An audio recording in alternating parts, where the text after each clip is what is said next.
सत्ता के सेमीफाइनल का रिजल्ट आने वाला है। सांसें थमी है और जान हलक में है। कौन जीतेगा और कौन हारेगा पता नहीं। मध्य प्रदेश में किसका मान रहेगा? राजस्थान के राज का काज जनता किसे सौंपेगी? राज रहेगा या रिवाज? क्या छत्तीसगढ़ में भूपेश बघेल का काज के आगे भाजपा का वो आवाज दब जाएगी जिसे वो सत्ता परिवर्तन के लिए बार बार जनता के सामने लगाती रही है? क्या होगा जब बम्पर वोटिंग के बाद अब 3 दिसंबर को मतगणना होगा? इसको लेकर सबकी दिलचस्पी बनी हुई है और रोज बरोज खबरें आ रही हैं। कभी मध्य प्रदेश से, कभी राजस्थान से, तो कभी छत्तीसगढ़ से। क्या होने वाला है? और जिन नेताओं की तकदीर ईवीएम में कैद है, उनकी सांसें फूल रही है। तो चलिए आज इसी बात की पूरी चर्चा करेंगे और जानेंगे कि राजस्थान, मध्य प्रदेश और छत्तीसगढ़ में क्या होने वाला है जब 3 दिसंबर को ईवीएम खुलने वाला है। क्या होगा, उसका ट्रेंड क्या बता रहा है और कैसी सरगर्मी इन 3 राज्यों में चल रही है। तो चलिए इसको जानने के लिए हमारे साथ वीडियो के अंत तक बने रहिए। लेकिन उससे पहले मेरा अभिनंदन स्वीकार कीजिए। नमस्कार, देसी अड्डा पर आपका स्वागत है। मैं हूं राकेश तिवारी। जैसा कि आप जानते हैं, सब लोग चुनाव के बाद अपना अपना विश्लेषण लेकर आपके सामने उपस्थित हुए और अपने अपने तरीके से उन्होंने राजस्थान, छत्तीसगढ़ और मध्य प्रदेश के चुनावों का विश्लेषण किया और आपको बताया कि कहां क्या चल रहा है, कैसे चुनाव की फिजा रही, चुनाव में जब वोटिंग हुआ तो क्या ट्रेंड थे और अब उसके बाद क्या ट्रेंड है। इसीलिए हमारी भी जवाबदेही बनती है, देसी अड्डा की ये जवाबदेही बनती है कि हम भी आपको सच के करीब ले जाएं और इसी सच को बताने के लिए आपके सामने हाजिर हैं कि जब नजदीक है मतगणना यानी कि 3 दिसंबर का दिन, तो आप ये उससे पहले जान लें कि क्या हुआ है इन 3 राज्यों में और उसका क्या असर दिखने वाला है। तो चलिए, मध्य प्रदेश, राजस्थान और छत्तीसगढ़ में वोटिंग के दौरान बम्पर वोटिंग हुआ। मध्य प्रदेश में लगभग 76.22%, राजस्थान में 74.13% और छत्तीसगढ़ में 75.08% मतदान हुआ। अब इस मतदान के अपने अपने मायने, अपने अपने अर्थ लगाए जा रहे हैं। कोई बम्पर वोटिंग को बता रहा है कि ये सत्ता के विरोध में सत्ता विरोधी वोट हुआ है, तो कोई कह रहा है कि ये तो सरकार को बचाने के लिए हुआ है। कोई कह रहा है कि आजकल जो ट्रेंड चला है उसमें पता ही नहीं कि ये जो बम्पर वोटिंग है इसका रिजल्ट क्या होने वाला है।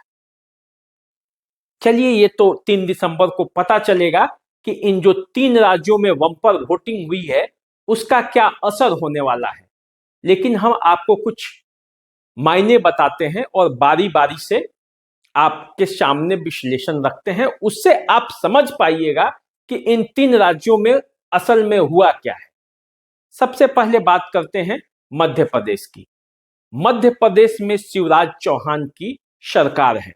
भाजपा की सरकार पिछले 18 वर्षों से ज्यादा समय से भाजपा की सरकार है और इन 18 वर्षों में भाजपा के एक ही चेहरा शिवराज सिंह रहे हैं। मध्य प्रदेश में कांग्रेस के पक्ष में कोई ऐसी लहर नहीं है और न भाजपा के पक्ष में कोई लहर है। बातें सिर्फ ये है कि कांग्रेस के जो पक्ष में जाती है कि पिछले 18 सालों से जब पीढ़ी बदल गई तब से शिवराज सिंह को लोग देख रहे हैं, तो एक थकान वाली सरकार, उनको लगता है कि अब भाई कुछ परिवर्तन होना चाहिए, क्योंकि पिछले 18 वर्षों से एक ही चेहरा, एक ही पार्टी और एक ही चेहरा पर देखते रहे हैं। यही बात जो है वो कांग्रेस के पक्ष में जाती है। इसके अलावे और कोई वैसी बातें नहीं है जिसके चलते वहां कोई उफान आया हुआ है, बातें सिर्फ यही है। इसके अलावे कांग्रेस ओपीएस युवाओं में आक्रोश है और कई किसानों के लिए जो घोषणाएं हैं उसके सहारे कांग्रेस मध्य प्रदेश में टिकी हुई है, वरना भाजपा से चुनाव लड़ने की स्थिति भी नहीं बन पाती। अब जो बातें मध्य प्रदेश में कांग्रेस के पक्ष में जाती है वही बातें राजस्थान में भाजपा के पक्ष में जाती है। राजस्थान में ये रिवाज है कि 5 साल पर रोटी पलट दी जाती है, तो रोटी पलटने की बारी आई है, कांग्रेस की सरकार है और वहां राजस्थान में रोटी पलटने की बारी है। तो राजस्थान में भी वही मामला है जो मध्य प्रदेश में है। भाजपा के प्रति कोई वैसा आकर्षण जनता में नहीं है और न कांग्रेस के प्रति वैसा गुस्सा है, क्योंकि अशोक गहलोत ने भी कुछ अच्छे कार्य किए हैं और घोषणाएं ऐसी की हैं जिसके बल पर कांग्रेस भी लड़ाई में टिकी हुई है। लेकिन राजस्थान में भाजपा को एज दिखता है, क्योंकि वहां रोटी पलटने की आदत है लोगों में, जनता में, और 5 साल बाद कोई दूसरी पार्टी वहां पे अभी कई वर्षों से टिक नहीं पाती है। अब छत्तीसगढ़ पर आते हैं। छत्तीसगढ़ में भूपेश बघेल के कार्य और विपक्ष की कमजोरी का नतीजा है कि यहाँ पे कांग्रेस को एज दिखता है।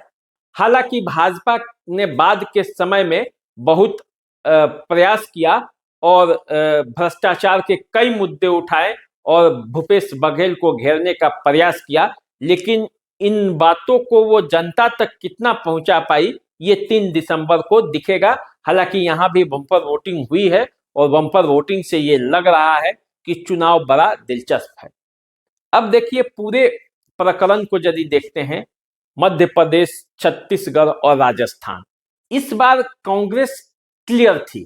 कांग्रेस इस मामले में क्लियर थी कि उन्होंने अपने मुख्यमंत्रियों को सामने किया, केंद्रीय नेतृत्व सामने नहीं आई, न राहुल गांधी, न प्रियंका गांधी, न कोई केंद्र के लोग मेन स्ट्रीम में सामने नहीं थे। सामने कौन थे?